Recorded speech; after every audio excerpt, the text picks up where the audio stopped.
सिख, ईसाई और बौद्धिस्ट, ये चारों भी अगर माइनॉरिटी में हैं तो चारों आपस में तालमेल क्यों नहीं रख पाते हैं? मैं चारों के लीडरों से यह सवाल करता हूं कि कब आपका तालमेल होगा? जब एक एक करके सबको मिटा दिया जाएगा तब आप जागेंगे। आज देश में लगातार, अभी छत्तीसगढ़ की बात कर रहे थे, छत्तीसगढ़ में 4 घटनाएं एक साल में ऐसी घटी हैं जिसको बहुत ज्यादा शोहरत मिली मगर कोई लीडर बोला नहीं। लगातार सोशल मीडिया पर पक्ष का कान खड़ा हो जाए, चूंकि बेईमान सरकार नहीं है मेरी नजर में, बेईमान विपक्ष है जो सही इशू को फ्रेम में नहीं ला पाती। सरकारें तो बेलगाम होती ही है, सरकार के अंदर तो फिरौनियत आ ही जाती है। सरकार तो ये सोचती है कि मैं मालिक हूं, खुदा हूं धरती का, लेकिन विपक्ष का रोल ये होता है कि वो सरकार की एक एक गलतियों की निशानदेही कर कर उसे घेरने का काम करे। लेकिन अफसोस है, जिस सरकार पर सांप्रदायिकता का आरोप हम लगाते हैं, विपक्ष उसी के पिच पर जाकर खेलती है, इसीलिए फेल होती है। लोगों की बात चुराकर फिर समाज में वही जाकर बांट देता हूं, ये मेरा असल काम है। इस मंच पर ऐसे ऐसे लोग हैं जिनकी अपनी एक अलग पहचान है पूरे मुल्क में, अलग अलग कामों की बदौलत।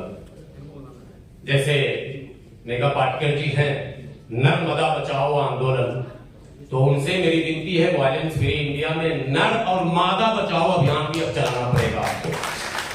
नर्मदा तो आपका हिट हो गया, लेकिन यहाँ मर्द और औरत दोनों के साथ जो लगातार जुल्म है, इसलिए नर और मादा बचाओ आंदोलन भी अब चलाना पड़ेगा।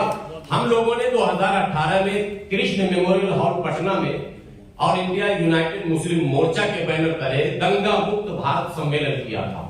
बड़ा सफल आयोजन था, लगभग 10,000 लोग जमा हुए थे और बिल्कुल थीम वही था अभी सर जो संबोधित कर रहे थे। मैं उनका नाम नहीं जान रहा हूं, लेकिन एक चीज मैं देखता हूं, जब बहुजनों की बात आती है तो बहुजनों में टोटली इंक्लूड है SC, ST, OBC and minority. और माइनॉरिटी की बात आएगी तो लोग मुस्लिम तक अपनी बात को समेट कर छोड़ देते हैं, सिख और ईसाई की तरफ नहीं बढ़ते हैं। ये शिकायत हमें OBC, SC और ST के लोगों से है।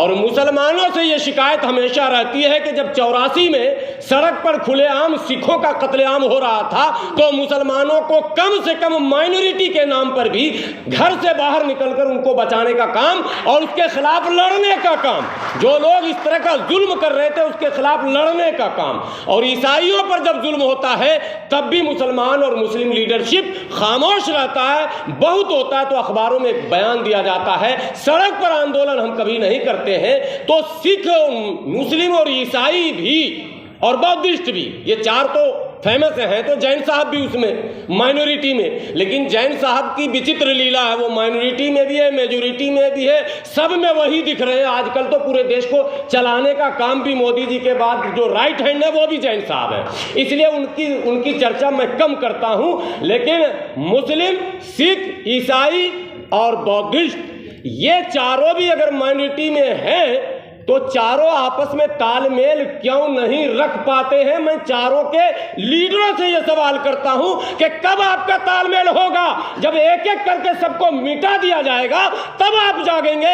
आज देश में लगातार, अभी छत्तीसगढ़ की बात कर रहे थे, छत्तीसगढ़ में 4 घटनाएं एक साल में ऐसी घटी हैं जिसको बहुत ज्यादा शोहरत मिली मगर कोई लीडर बोला नहीं। लगातार सोशल मीडिया पर चलता रहा, किसी ने जुबान खोली नहीं। यह अफसोसनाक पहलू है। अब हम जैसे लोग जाते हैं, जब जंतर मंतर जाते हैं तो कॉलर पकड़कर पुलिस मैडम हम लोगों को किनारे कर देती है, नहीं अलाउड नहीं है, परमिशन नहीं है, अब कुछ भी नहीं है। अब आप बोलिए कि हमारी नजर जाती है भाई हमसे बड़े वाले, सबसे बड़े वाले, लेकिन पता चला वो सबसे बड़े वाले हैं, वो वहां भी मिले हैं, वहां भी मिले हैं। और हम जैसे लोगों को बीजेपी और RSS का एजेंट कहकर हमारे हौसले को पस्त करने का काम करते हैं, हमारे धार को कुंद करने का काम करते हैं।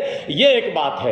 आज चूंकि जो मेन है मामला वो इंडिया की प्रमुख समस्या, भारत की जो प्रमुख समस्या है ठेकेदारी, लगातार इंजीनियर DC कपिल साहब के नेतृत्व में इनके कांधे से कांधा मिलाकर ठेकेदारी प्रथा के खिलाफ जो भी संघर्ष दिल्ली की धरती पर हुआ है, मैं उसमें पूरी तरह से मैंने ऊर्जा और अपने समर्थकों के साथ निरंतर लगा रहा हूं।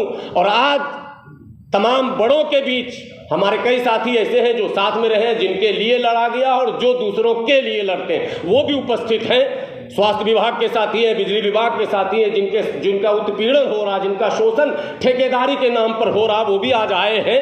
मैं उन्हें भी बधाई देता हूं कि ये मुद्दा अब इन महान शख्सियतों के जुबानों से जब निकलेगा और तब सरकार के कान खड़े हो न हो, विपक्ष का कान खड़ा हो जाए। क्योंकि बेईमान सरकार नहीं है मेरी नजर में, बेईमान विपक्ष है जो सही इशू को फ्रेम में नहीं ला पाती। सरकारें तो बेलगाम होती ही है, सरकार के अंदर तो फिरौनियत आ ही जाती है। सरकार तो ये सोचती है कि मैं मालिक हूं, खुदा हूं धरती का, लेकिन विपक्ष का रोल ये होता है कि वो सरकार की एक एक गलतियों की निशानदेही कर उसे घेरने का काम करे। लेकिन अफसोस है, जिस सरकार पर सांप्रदायिकता का आरोप हम लगाते हैं, विपक्ष उसी के पिच पर जाकर खेलती है, इसीलिए फेल होती है। इसलिए मैं लोगों से कहना चाहता हूं, हिंदू मुसलमान सिख ईसाई जैन पारसी का नाम मैं लेना इसलिए अक्सर नहीं चाहता कि यही तो असल मुद्दा है। मैंने एक मंच पर कहा था कि आपने लिखा SC ST OBC and minority, मैंने ऑब्जेक्शन किया, यह एंड माइनॉरिटी जो है यही हमारा दुश्मन है। एंड कहां से आ गया? OBC एक गिरोह है। आप देख लीजिए OBC में मिल रहा कि नहीं रिजर्वेशन, मुस्लिम को भी, हिंदू को भी, सिख को भी, ईसाई को भी, जो भी इस कैटेगरी में है, मंडल कमीशन की सिफारिशात के बाद OBC कैटेगरी में मिल रहा। तो मुसलमान OBC का ले रहा, लेकिन कारण नहीं, मैं एंड माइनॉरिटी में हूं, OBC के साथ नहीं हूं। मुसलमान ST में भी ले रहा, यानी आर्टिकल 42 में जो लक्षद्वीप के सांसद है वो ST रिजर्व सीट है, मुसलमान जीत कर आते हैं। ST कई प्रदेशों में मुसलमान है ऑलरेडी, तो ST में भी आप ले रहे हैं, मगर ST बन नहीं रहे।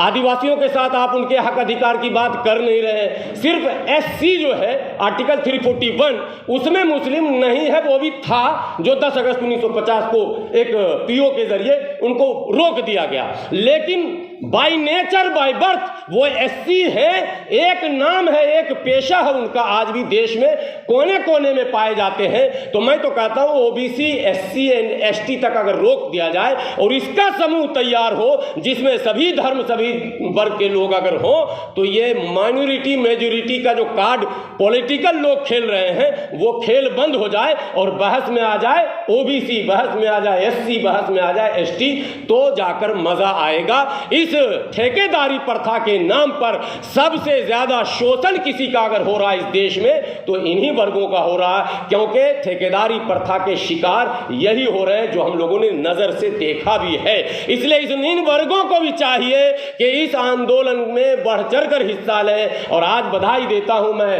फ्री वायलेंस इंडिया के संस्थापक अध्यक्ष को कि आपने कम से कम ठेकेदारी प्रथा को मुद्दा बनाकर इसको सेंटर पर लाकर एक अच्छा संदेश दिया है। और जो लोग इसके शिकार हैं वो भी आपके आभारी हैं कि आज वो तमाम हस्तियां आज इस मुद्दे पर अपनी बात रखेंगी, हम लोग उसको सुनेंगे। शायद ये बातें दूसरे पॉलिटिकल पार्टियों तक पहुंचे कि इस वक्त तमाम मुद्दों में एक अहम मुद्दा ये है कि देश राष्ट्रवाद की बात करने वाले राष्ट्रीयकरण की बात नहीं करते, बात राष्ट्रवाद की करते हैं और निजी हाथों में सब कुछ बेचते चले जा रहे हैं। इसका भी विरोध होना चाहिए। बहुत बहुत शुक्रिया। खुदा हाफिज। जय भीम। नमो बुद्धाय।